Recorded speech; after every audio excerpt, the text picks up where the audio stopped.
নমস্কাৰ। সদৌ অসম ঠেঙাল কছাৰী সংগঠনৰ ষষ্ঠদশ ত্ৰিবাৰ্ষিক কেন্দ্ৰীয় অধিৱেশন আৰু লগতে ঠেঙাল কছাৰী জাতিৰ যি জাতীয় পৰিচয় তৰাচিয়া বিহু আৰু খোলাংবুৰী বিহু নাচ, লগতে সদৌ অসম ঠেঙাল কছাৰী মহিলা সংগঠনৰ পঞ্চবাৰ্ষিক ত্ৰিবাৰ্ষিক অধিৱেশন আমি দুদিনীয়া বিস্তৃত কাৰ্যসূচীৰে যোৱাকালি 25 আৰু আজি 26 তাৰিখ আমি অনুষ্ঠিত কৰিছিলোঁ। ইতিমধ্যে আমি যোৱাকালি প্ৰতিনিধি সভা অনুষ্ঠিত হৈ গ'ল। তাতে এখন নতুনকৈ সদৌ অসম ঠেঙাল কছাৰী সংগঠনৰ সবল আৰু শক্তিশালী এখন সমিতি প্ৰধান সম্পাদক দেৱৰ্ষী মোহন ডাঙৰীয়া আৰু লগতে সন্মানীয় সভাপতি মাইনা মাধৱ কছাৰী তেওঁলোকৰ নেতৃত্বত এখন সমিতি গঠন হৈছে। আৰু সেই সমিতিখনে অহা দিনত অৰ্থাৎ ঠেঙাল কছাৰী জনগোষ্ঠীটোৰ সুৰক্ষিত ভৱিষ্যতৰ বাবে তেওঁলোকে কাম কৰি যাব।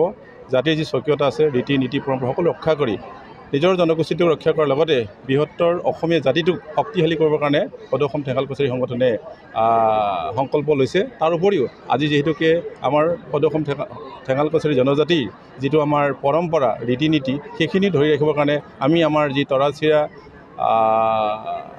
যি কাৰ্যসূচী সেই কাৰ্যসূচী আমি অনুষ্ঠিত কৰিলোঁ। অৰ্থাৎ আমি তৰাচিয়া যিটো আমি কাৰ্যসূচী, এই কাৰ্যসূচীৰ জৰিয়তে যিহেতুকে আমি অসমীয়া মানুহ, কৃষিভিত্তিক মানুহ, আমি কৃষিৰ ওপৰত নিৰ্ভৰশীল আৰু ঠিক ঠেঙাল কছাৰী সকলো কৃষিৰ ওপৰত নিৰ্ভৰ কৰিয়ে জীৱন নিৰ্বাহ কৰি আহিছে। সেইকাৰণে আমি চ'তৰ দ্বিতীয় বুধবাৰটোত এই তৰাচিয়া কাৰ্যসূচীৰ জৰিয়তে আমাৰ পৰম্পৰা ধৰি ৰখাৰ লগতে আমি আমাৰ যিটো অসমীয়া যিটো পৰম্পৰা যে আমি গৰু বিহু পালন কৰোঁ, গৰুৰ বিহুত আমি গৰু গাইকেইটা সুন্দৰকৈ আমি নোৱাই ধুৱাই যাতে আমি নতুনকৈ তেওঁলোকক আমি আমাৰ খেতি খোলাত লগাব পাৰোঁ, তাৰ কাৰণে তেওঁলোকে আমাক যদি সহায় কৰে, ভগৱানে যদি সহায় কৰে, সেইকাৰণে আমি আজিৰ পৰাই আমাৰ যি বুঢ়া মেথাসকল লগ লাগি দ্বিতীয় বুধবাৰে চ'তৰ তেওঁলোকে এই তৰাচিয়া আনি তৰা ছিঙি তৰা গুঠি তাৰ কাৰণে প্ৰস্তুত কৰে। হয়, আমাৰ আজি গোলাঘাট জিলাৰ আতিথ্যত কালি আৰু আজি আমাৰ ষষ্ঠদশ কেন্দ্ৰীয় সদৌ অসম ঠেঙাল কছাৰী সংগঠনৰ কেন্দ্ৰীয় অধিৱেশনখন আছিল।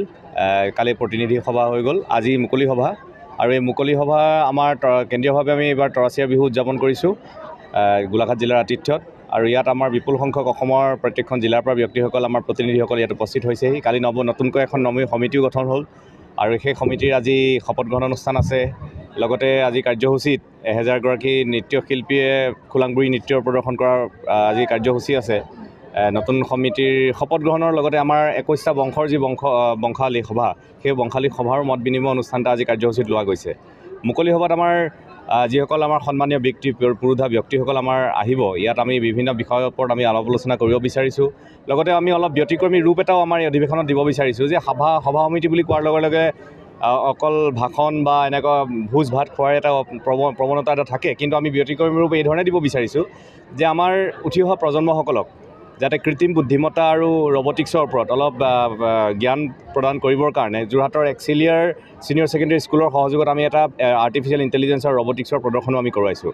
লগতে আজি আমাৰ যি তৰাচিয়া বিহু, প্ৰথমতেই মই তৰাচিয়া বিহু উপলক্ষে সকলোলৈকে মই শুভেচ্ছা জ্ঞাপন কৰিব বিচাৰিছোঁ।